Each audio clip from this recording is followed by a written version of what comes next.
reportedly chose to lip-sync to a pre-recording of herself singing the anthem. A spokeswoman for the band says Beyonce taped the song the night before the inauguration, which the spokeswoman says is not unusual. We've reached out to event organizers and Beyonce's reps to clarify exactly what was heard on yesterday's broadcast and who made the decision to use a recording. But for now, I want to welcome entertainment journalist John Murray. John, great to have you with us. Let me ask you this. How surprised are you about these reports that Beyonce was lip-syncing yesterday? I'm not surprised at all. For a historic event of this magnitude and high-profile sports events like the Super Bowl, it's very customary for an artist to use the pre-recorded version of their songs. Most artists err on the side of safety, and they pre-record their vocals even if they don't intend to use them. God forbid they wake up with laryngitis or the elements like wind or rain or something that could prevent them from having a stellar performance.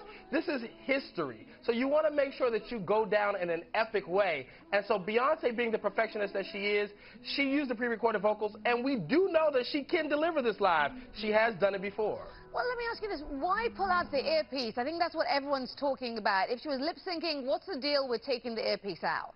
Well, just because you're lip-syncing doesn't mean you don't need to hear yourself. You want to make sure the way your mouth is moving to the words and that you pre-recorded, that you're hearing in your ears and in the monitors on the stage. So there could have been too much feedback or only music in one ear, not enough vocal, and so she just was adjusting her personal sound to make sure she was in sync with her own voice. All right, so, but the situation is, as we understand it from Kelly Clarkson's reps, she wasn't lip-syncing, so what gives? One is a perfectionist and one isn't. One is a gamble.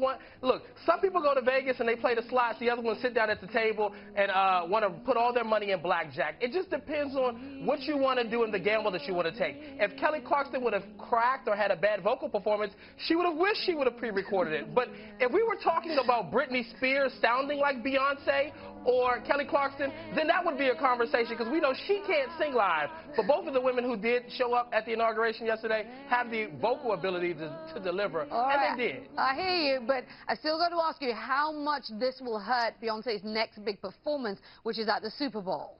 Well, the Super Bowl halftime show, Beyonce sung the national anthem at the Super Bowl a few years ago. People know that Beyonce delivers live. They know she puts on one of the best shows ever. I don't think anybody has anything to worry about. We suffered through Madonna last year, and she lip-synced, so what else do we have to worry about? Beyonce's a stellar performer. All right, John Murray, laying it all out there. Appreciate the time and the insight.